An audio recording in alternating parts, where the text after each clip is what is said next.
Պարտադրանք դրսից միանշանակ կա, որովհետև տարբեր գրանտային ծրագրեր, որ բերում են ու գովազդում են, ասում են, տեսեք այսքան գրանտ, այսքան գումարներ ստացանք եւ այլն, այդ գրանտների հետևանքները լինում են այսպիսի։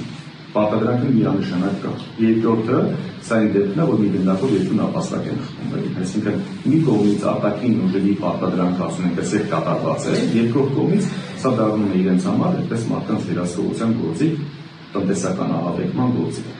եւ այդ թվում քաղաքական ահաբեկման գործիք, որովհետեւ այդ արարագրով փորձել են բոլոր իշխանությունները ոչ միայն սա, եթե համակարգը մնաց ուժի մեջ եւ համակարգի դեմ այսպիսի բոյկոտ եւ դիմադրություն ստեղծվեց, բոլոր իշխանությունները սա կիրառելու են յուրաքանչյուրին անհատական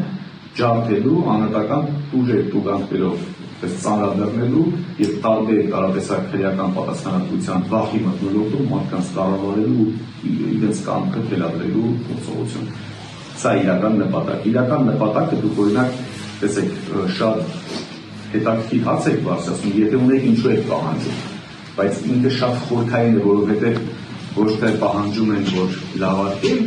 Հայաստանի Հանրապետության քաղաքացիների սոցիալական կարգավիճակ օրինակ, այլ դա իրականացնում է, որ ընդհանրապես մարդկանց շատ ավելի կարողանան տանջել եւ կարողանան վերահսկել։ Ստացվող նվազեցվող եկամուտները չեն հարկում։ Ինչ է նշանակում նվազեցվող եկամուտ։ Սա նշանակում է փոխհատուցության տրամադրում, նվիրատվության տրամադրում, ընդ որում մի հատ նախադասությունը երկարացել է ընտանիքի անդամ է համարվում հայրը, մայրը, ծնողը, ամուսինը,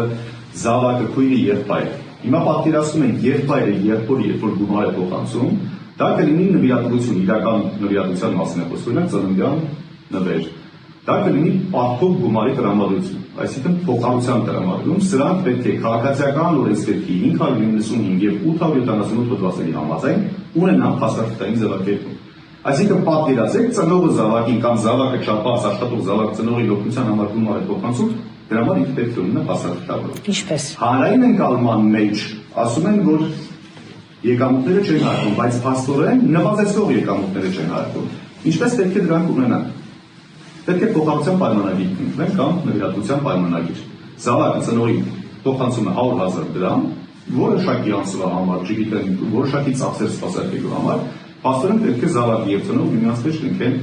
նվիրատվության պայմանագիր։ Երկու կողմերը ստորագրեն, ու դուք պատկերացրեք, որ զավակը, որ ծնողը չունի իրավական կրթություն, գիտելիքներ, չունի տնտեսագիտական կրթություն, տնտեսագիտական գիտելիքներ, որտեղից պետք է այս պայմանագիրը նրանք միմյանց միջև կնքեն ու ունենան։ Եվ ընտանեկան այսպես հաշվապահություն պատկերացրեք ընտանիքի պայմանականորեն 6 անդամները պետք է յուրաքանչյուրի համար առանձին հաշվառած ունենան հաշվապահական պատկաներ, յուրաքանչյուր պայմանագիրը ընտանիքի յուրաքանչյուր անդամի առանձին